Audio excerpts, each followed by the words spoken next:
শুধু দর্শক, আজ আমরা এসেছি জিয়া উদ্যানে। শহীদ প্রেসিডেন্ট জিয়াউর রহমানের আজকে ৪৫তম শাহাদত বার্ষিকী। আর এই শাহাদত বার্ষিকীতে আমরা জিয়া উদ্যানে এসে দেখতে পাচ্ছি প্রচুর মানুষের ভিড়, এবং জিয়া উদ্যানে আমরা দেখতে পাচ্ছি কাঁঠাল গাছ, এবং এই কাঁঠাল গাছে প্রত্যেকটি ডগায় ডগায় আগায় আগায় এই কাঁঠাল ধরেছে। কাঁঠাল হচ্ছে আমাদের দেশের জাতীয় ফল। কাঁঠাল, এই জাতীয় ফলটি আসলে আমাদের দেশের খুব শক্তিশালী খাদ্য। এটা মূলত এটি জাতীয় ফল। কাঁঠালকে এ কারণেই বলা হয়েছে। কাঁঠালের আঁটি খাওয়া যায়, মানে বিচি খাওয়া যায়, এর শ্বাস খাওয়া যায়, রুয়া খাওয়া যায়, এর ইঁচড় খাওয়া যায়। কাঁচা কাঁঠালের, পাকা কাঁঠালেরও অনেক রকম খাবার খাওয়া যায়। আমি সেই কাঁঠালকেই দেখে যাচ্ছি জিয়া উদ্যানে। আমি আজ এসেছি আমার সংগঠনগুলির পক্ষ থেকে এবং আমাদের 12টি ইউটিউব চ্যানেল এবং 2টি অনলাইন পোর্টালের পক্ষ থেকে আমি ধারাবাহিকভাবে এটা প্রচার করে যাচ্ছে। আমি খন্দকার মাসুদুজ্জামান।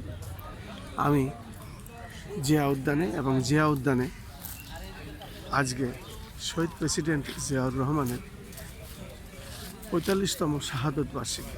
এই ৪৫তম শাহাদত বার্ষিকীতে আমরা এসেছি ওনার কবরস্থানে। আমরা শ্রদ্ধা নিবেদন করব এবং দোয়া মোনাজাত করব। আমরা সকাল থেকে এসেছি, তবে এখন আমরা দেখতে পাচ্ছি মূলত মাননীয় প্রধানমন্ত্রী আসবেন, এরপরে এখানে শ্রদ্ধা নিবেদন করবেন। উনি শ্রদ্ধা নিবেদন শেষে তখন আবার সাধারণ পাবলিক, বিভিন্ন সংগঠন, অঙ্গসংগঠন প্রত্যেকেই শ্রদ্ধা নিবেদন করবেন, এবং সেটাই আমি দেখিয়ে যাচ্ছি। আমরা জিয়া উদ্যানে,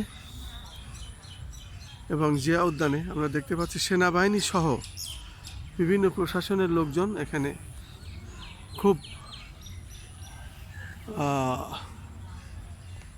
তারা চৌকস অবস্থানে আছেন। বিশেষ করে শহীদ প্রেসিডেন্ট জিয়াউর রহমানের সমাধিস্থল এবং মরহুমা বেগম খালেদা জিয়ার সমাধিস্থল। আজকে ৪৫তম শাহাদত বার্ষিকীতে আমরা শহীদ প্রেসিডেন্ট জিয়াউর রহমানের কবর জিয়ারত করব, শ্রদ্ধা নিবেদন করব।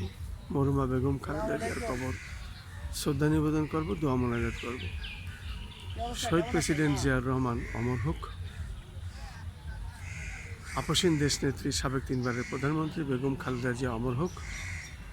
এবং